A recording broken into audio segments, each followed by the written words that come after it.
Está no ar mais uma edição do AmbaCast, o podcast oficial da Agência de Notícias Brasil Árabe.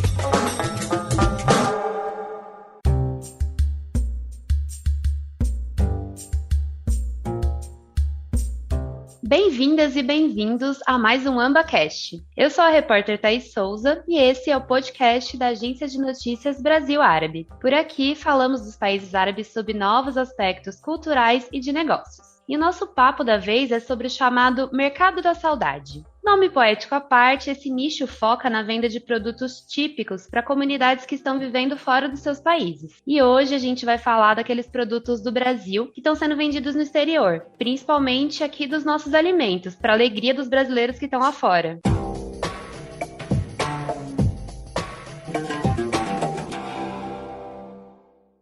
E como poucas coisas são mais nossas do que um delicioso pão de queijo, eu busquei o contato da Maricota, a maior produtora do quitute mineiro no país. Título de responsabilidade, né? E para contar como funciona esse mercado da saudade lá no exterior, quem acompanha a gente hoje aqui é a gerente de negócios internacionais da marca, a Marília Espalaor. Marília, é um prazer ter você aqui no AmbaCast, tudo bem?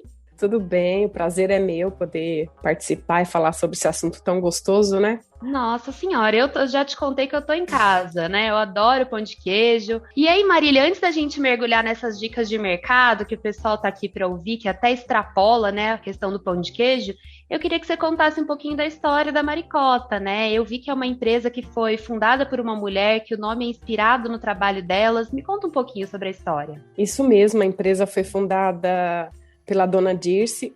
Começou assim, os donos tinham empórios em BH, e eles vendiam o pão de queijo congelado na época, mais de 30 anos atrás, e acabavam sofrendo muito com o fornecedor, que era o único do mercado para esse tipo de produto. Deixavam de entregar, e os clientes procuravam e não tinha muita quebra de shelf, de estoque, né? E os filhos, o dono, o senhor Ronaldo, que é o filho da dona Dirce, dona Maricota, aí acabou que decidindo conversar com a mãe dele se não tinha como ela produzir um pão de queijo artesanal, com a receita da avó. E assim surgiu a Maricota. A dona Dirce começou a produzir os pães de queijo, né? Tradicional pão de queijo para venda nos empórios. E com isso foram se crescendo, se abrindo novos negócios. Aí veio uma primeira parceria com uma grande rede brasileira aqui e começaram a produzir outros produtos, a broinha mineira, e aí foi. A empresa foi crescendo e se fortalecendo na produção de marcas próprias, né, para o mercado brasileiro. Então, assim, tudo que você encontra de pão de queijo aí de nossa marca, não exatamente da nossa marca, mas de nossa produção, como marcas do Carrefour, do Grupo Pão de Açúcar, do Sam's Club, entre outras redes grandes no Brasil, né. E assim a gente foi crescendo. Em 2008, 2009 começaram as exportações, começamos já a fomentar algumas exportações via tradings. Em 2010 abrimos o departamento já na própria empresa, né? Iniciamos os trabalhos das viagens com parcerias aí das agências brasileiras de exportação, como a Apex, o Ministério da Agricultura, e fomos crescendo, investindo bastante nas viagens, rodadas de negócios, feiras, e o mercado árabe foi, com certeza, um dos primeiros mercados assim, que a gente começou a investir bastante, começou a participar de feiras, rodadas. Muito legal, Marília, muito legal ver uma empresa líder, né, no mercado com um produto assim artesanal, um produto brasileiro. E nessa tua área de exportações, eu queria que você falasse, inclusive, sobre esse início, né? O mercado da saudade, ele é mesmo o melhor espaço para começar a exportar esses produtos tipicamente brasileiros? Na experiência de vocês, é o melhor espaço ou isso vai depender do produto, do país? Isso depende muito do país, com certeza.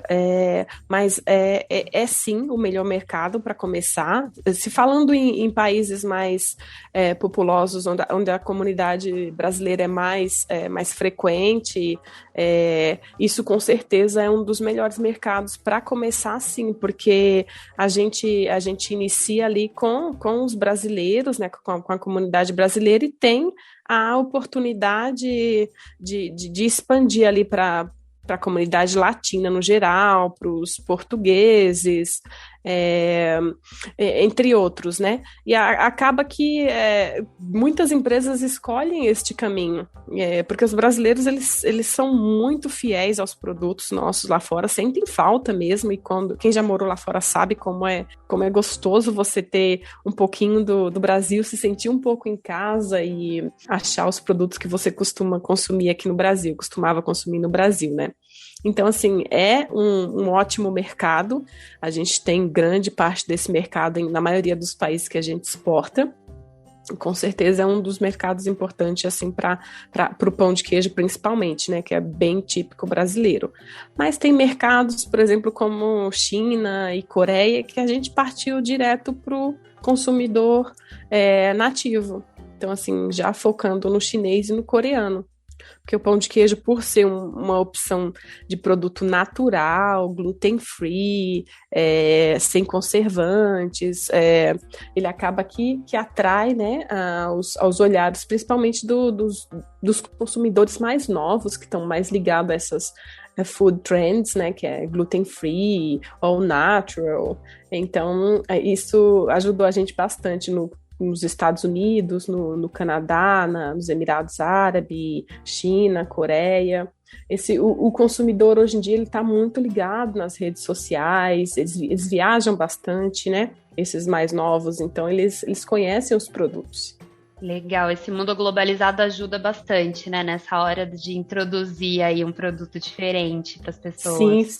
Sim, e a comunidade brasileira, os artistas lá fora, os esportistas, eles ajudam bastante a disseminar o consumo dos produtos nossos lá fora. Então, com as redes sociais, né, tudo acaba ficando mais acessível ao conhecimento, os canais do YouTube e tal. Todas essas ferramentas que a gente tem hoje em dia acaba que ajudando a disseminar o consumo dos produtos. E para chegar nessas comunidades brasileiras, Marília, quais que foram os caminhos que vocês percorreram? Que você já comentou, já deu spoiler aí, internet e tudo mais, mas eu queria saber se essa demanda veio de alguém de lá ou foi um olhar da empresa que falou assim, não, tá na hora da gente começar a exportar, vamos por tais caminhos. Como que vocês chegaram nessas pessoas? A demanda veio de lá, veio já dos players, dos importadores brasileiros, ou focado no mercado da saudade que existe nos países, né? Então, assim, eles analisam o mercado, vê a oportunidade, analisam a comunidade brasileira ali, que eles estão ligados, assim, 100%, porque os brasileiros lá fora, eles acabam se aproximando bastante, estando bem a par de tudo que acontece, né? Então, acaba que a princípio veio de fora, né? Veio dos importadores, mas foi ao mesmo tempo que a gente estava num processo de investimento, de expansão internacionais para ampliar as exportações. Então, acredito que dos dois lados, não só a gente buscou também e busca, né? A gente está sempre antenado e sempre participando das grandes feiras internacionais, rodadas de negócios, para conseguir atender novos mercados, abrir novos mercados para esses produtos, né? Legal, eu ia te perguntar das feiras também como ferramenta para isso, também são espaços que funcionam, assim, para vocês encontrarem e até expandirem os importadores, isso também funciona, legal. Isso, funciona muito bem, assim, acho que a feira, principalmente assim, para quem quer atingir não só o mercado da saudade, que é o nosso caso, a gente vem buscando conquistar aí os nativos mesmos, né, dos vários países que a gente faz a prospecção. Então, as feiras, elas são bem importantes para a imagem do produto, para o importador, para o cliente ver ali que a gente é uma empresa séria, não é só uma empresa que está ali buscando uma oportunidade por sazonalidade ou qualquer que seja outro motivo. Então, a Maricota mantém a assiduidade nas feiras, então a gente está sempre na Cial Paris, que é a cada 2 anos, na Anuga, que são as maiores feiras do mundo de alimentos, né? Em Dubai tem a GoFood, que a gente participou também durante anos. Isso fortalece bastante a imagem da empresa e com certeza abre aí novos mercados, novos importadores em países distintos, como é o caso da China, da Coreia, sabe? Que foram frutos de feiras, de participações em feiras. Muito bom, então fica aí uma dica também para quem está pensando em expandir, tem que ter essa frequência, né? Tem que mostrar a sua imagem e não só o produto, porque o produto os brasileiros de lá conhecem, mas tem que ter essa confiança na marca também, né? Exato. E nos países árabes, especificamente, Marília, quando que vocês começaram a entrar? Já tem um tempo bacana já que vocês estão presentes lá, né? Conta quais são esses países e quando que vocês começaram. Já sim, a gente começou em 2012, né? Já com a certificação halal, adaptação de embalagens, Arábia Saudita, países árabes, Catar, Omã. Então, assim, a gente vem trabalhando esse mercado já durante um bom tempo aí.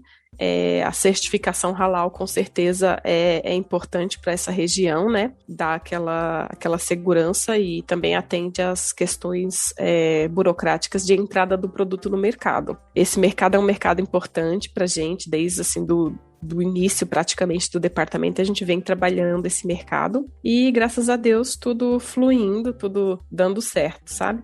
Coisa boa demais. E agora você falou da certificação halal, eu acho que é interessante, porque ainda tem muitas pessoas que pensam na certificação halal como um produto mais ligado à carne, né? E no caso do pão de queijo aí também, vocês entraram com essa certificação.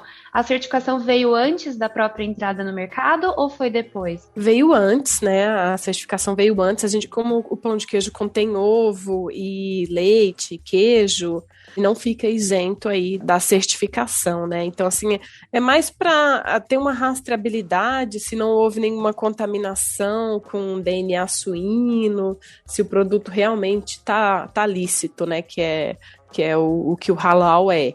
Para os muçulmanos, é um alimento lícito ali sem uma contaminação de álcool, de algumas outras coisas que são ilícitas para o consumidor árabe. E, inclusive, você citou alguns outros mercados, os alimentos halal, eles muitas vezes eles vão também para outros países, né, que são de maioria islâmica, não só os árabes. Vocês chegam a utilizar essa certificação também para outras exportações para outros países? No nosso caso, ainda não, né, porque por exemplo, a gente tem aí a China, que tem uma grande demanda de muçulmanos em algumas regiões, tal, mas a gente ainda está mais no polo ali em Xangai e ainda desenvolvendo o mercado, trabalhando o consumidor chinês primeiramente, sabe? Legal. Tá com a certificação ali na manga. Por enquanto ainda não usou, mas se precisar vocês já têm esse passo. Exatamente. Se precisar que uma produção seja feita halal, ou parte dessa produção seja halal, a gente tem como fazer.